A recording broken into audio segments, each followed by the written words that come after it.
नमस्कार जी, उत्तर प्रदेश उत्तराखंड देख रहे हैं आप। मैं हूं कुंदन जब्यार। ऑपरेशन सिंदूर पर तीनों सेनाओं के डीजी ऑपरेशंस की प्रेस कॉन्फ्रेंस हुई। इस दौरान भारतीय सेना में director general of military operations lieutenant general Rajiv Ghai ने कहा कि हमारा एयर डिफेंस सिस्टम तैयार था, पाकिस्तान हमारे एयर डिफेंस ग्रिड सिस्टम को भेद नहीं पाया। उन्होंने कहा कि आतंकियों की गतिविधियों के कैरेक्टर में बदलाव आ रहा है। हमारी मिलिट्री के साथ साथ हमारे मासूम नागरिक जो अपना बचाव करने में असफल थे, उन पर भी हमले हो रहे थे। 2024 में जम्मू में शिवखोरी मंदिर जाते हुए तीर्थयात्रियों पर हमले और इस साल अप्रैल में पहलगाम में मासूम पर्यटकों पर हमला इस खतरनाक ट्रेंड के विशेष उदाहरण है। पहलगाम तक पाप का ये घड़ा भर चुका था। उसके बाद जो हुआ उसके बारे में हम विस्तार से बात कर चुके हैं। हमने स्ट्राइक की, हमें पूरा अंदेशा था कि पाकिस्तान का वार भी होगा, इसलिए हमने अपने एयर डिफेंस की पूरी तैयारी कर ली थी।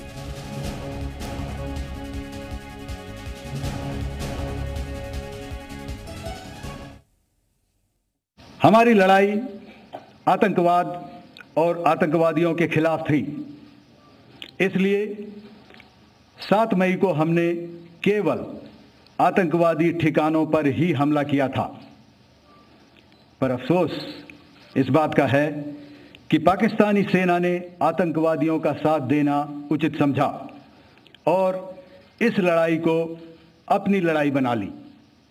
इस परिस्थिति में हमारी जवाबी कार्यवाही अत्यंत आवश्यक थी और इसमें उनका जो भी नुकसान हुआ वे खुद इसके लिए जिम्मेदार हैं। आतंकियों पर हमारे सटीक हमले लाइन ऑफ कंट्रोल और इंटरनेशनल बाउंड्री को पार करे बिना किए गए थे।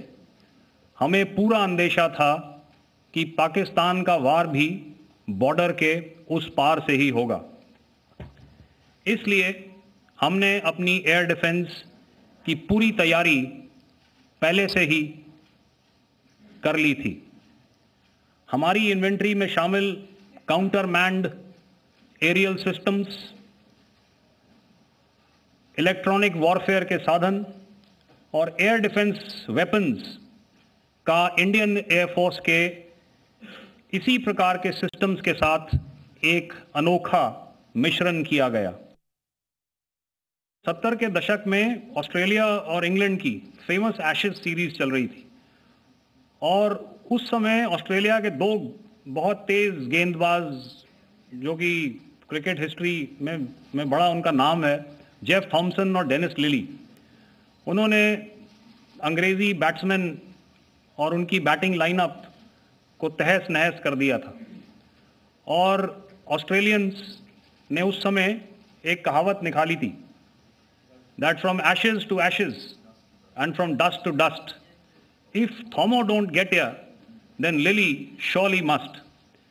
और अगर आप इस लेयर को देखें तो आप समझ जाएंगे कि मैं आपको क्या बताने की कोशिश कर रहा हूं।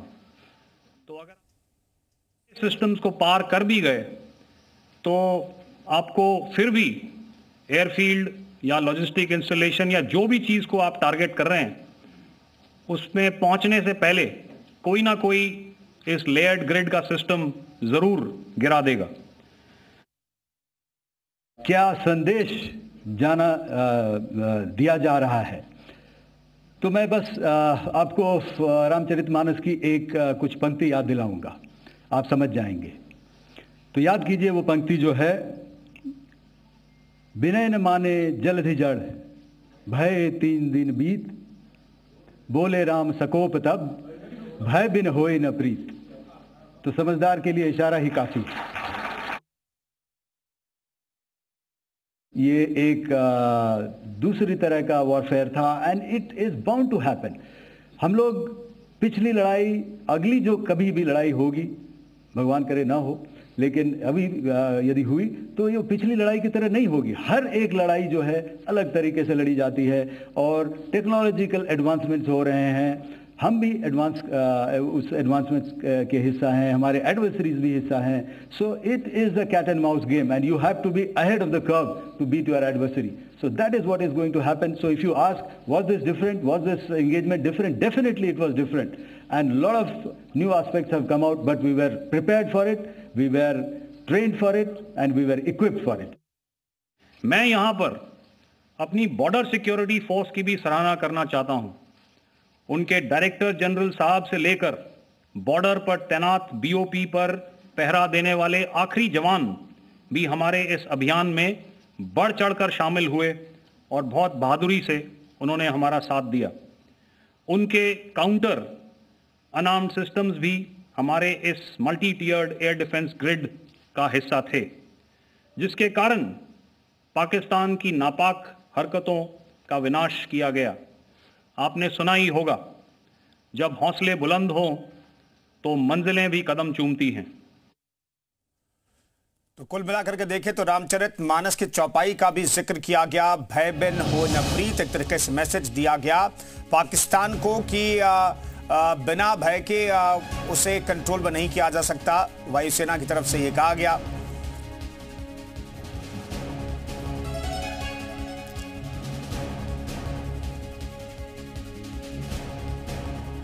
तो पाकिस्तान को सबक सिखाने के बाद आज तीनों सेनाओं के director general of military operations ने प्रेस कॉन्फ्रेंस की, जिसके बारे में आपको एक एक करके जानकारी दे रहे हैं।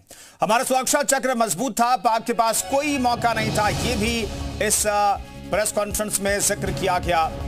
इस वक्त की बड़ी खबर आपको बता रहे हैं, पाक के पास कोई मौका नहीं था। मल्टी लेयर सुरक्षा चक्र हमारे पास था, जिसे भेदना पाकिस्तान के वश की बात थी नहीं।